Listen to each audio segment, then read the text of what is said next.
Hello students, welcome you all to the video lecture on chapter number 8 Algebraic Expressions and Identities exercise 8.2 question number 4. Question pathina obtain the volume of rectangular boxes with the following length, breadth and height respectively.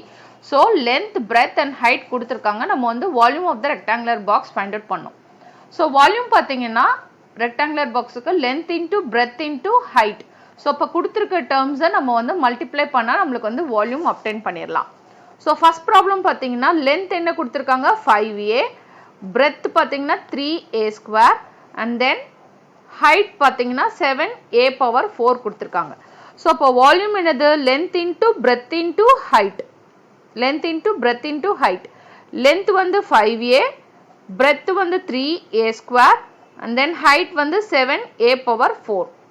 So இதுல என்னென்னலாம் constants இருக்கு 5, 3, 7. So first எப்பவுமே நம்ம வந்து constants multiply பண்ணிக்கலாம் so that நம்மளுக்கு ஈஸியா இருக்கும்.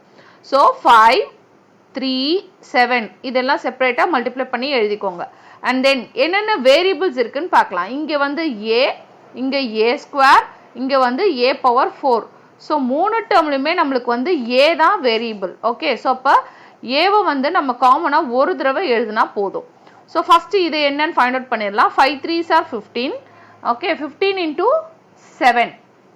7 5s are 35. Go to 3. 7 1s are 7. 7 plus 3, 10. So 105. So constants எல்லாம் multiply பண்ணும்போது 105 வந்துருச்சு.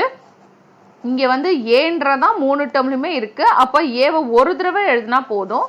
And then பவர் எல்லாத்தையும் ஆட் பண்ணி எழுதிக்கலாம். இங்க வந்து எந்த பவருமே இல்லைன்னா இங்க 1 இருக்குன்னு அர்த்தம். இங்க வந்து 2 இருக்கு, இங்க 4 இருக்கு. ஸோ எல்லா பவரையும் ஆட் பண்ணி எழுதுங்க. ஸோ என்னது 1 plus 2 plus 4 இதுதான் வந்து என்னோட பவர். ஸோ அப்போ இது எப்படி எழுதலாம் 105. Okay, a 1 plus 2 3, 3 plus 4 7.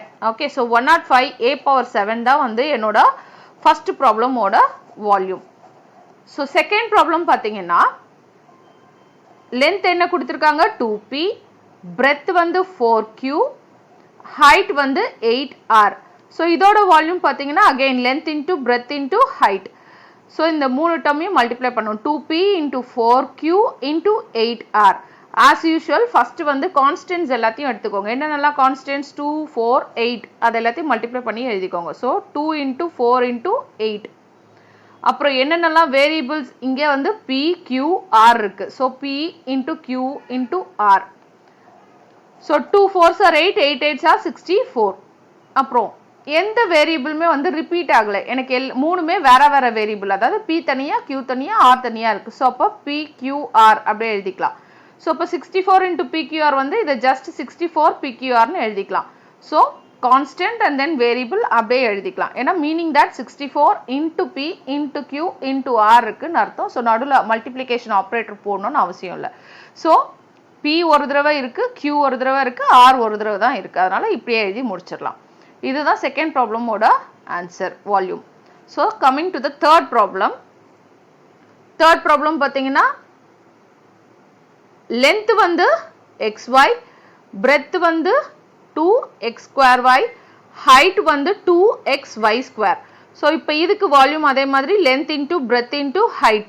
length வந்து xy, breadth வந்து 2x square y, height வந்து 2xy square.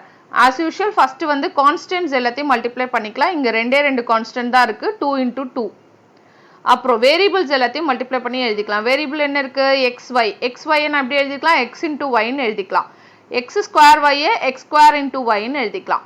Okay, xy square x into y square ன்னு எழுதிக்கலாம். ஏன்னா எல்லாமே நடுவுல ஆபரேட்டர் வந்து எதுவுமே இல்லைன்னா மல்டிப்ளிகேஷன்ல இருக்குன்னு அர்த்தம். ஸோ 2 2s are வந்து 4. அப்புறம் இங்க பாத்தீங்கன்னா என்னெல்லாம் வேரியபிள்ஸ் இருக்கு, ஒன்னு x வேரியபிள்ஸ் இருக்கு, இல்ல y வேரியபிள்ஸ் இருக்கு. ஸோ அப்ப x எல்லாத்தையும் நம்ம வந்து ஃபர்ஸ்ட் கம்பைன் பண்ணிடலாம். அதுக்கப்புறம் வந்து y வேரியபிள்ஸ்க்கு போகலாம். ஓகே, ஸோ x எல்லாத்தையும் கம்பைன் பண்ணும்போது x வந்து ஒரு தடவை எழுதினா போதும். ஸோ பவர் எல்லாத்தையும் ஆட் பண்ணிக்கலாம். இங்க வந்து என்ன பவர் இருக்கு xக்கு, இங்க வந்து எதுவுமே இல்லை அப்படின்னா 1 இருக்குன்னு அர்த்தம். இங்க 2 இருக்கு, இங்க 1 இருக்கு. ஸோ அப்போ பவர் எல்லாத்தையும் ஆட் பண்ணி எழுதிக்கலாமா. So 1 plus 2 plus 1. Okay, so power எல்லாத்தையும் எழுதியாச்சு. இதே மாதிரி y ஒரு தடவை எழுதினா போதும்.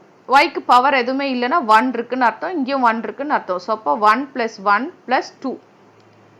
ஸோ இது எப்படி எழுதலாம் நம்ம 4x 1 plus 2 plus 1 வந்து 4 x power 4 இங்கேயும் அதே மாதிரி y power 4 ஏன்னா 1 plus 1 plus 2 வந்து 4 so இதான் வந்து volume of the rectangular box third problem க்கு 4 x power 4 y power 4 so coming to the fourth problem L வந்து A B வந்து 2B H வந்து 3C so இப்போ volume பார்த்தீங்கன்னா length into breadth into height so length வந்து A breadth வந்து 2B height வந்து 3C so இங்கேயும் அதே மாதிரி first constants எல்லாத்தையும் multiply பண்ணி எழுதிக்கலாம் 2 into 3 அப்புறம் variables எல்லாத்தையும் multiply பண்ணிக்கலாம் A into B into C so 2 3s are வந்து 6 A into B into C பார்த்தீங்கன்னா அப்படியே எழுதிடலாம் A B C ஏன்னா A ஒரு தடவை B ஒரு தடவை C ஒரு தடவை இருக்கு இதுதான் volume of the rectangular box for fourth problem 6 A B C okay thank you thanks for watching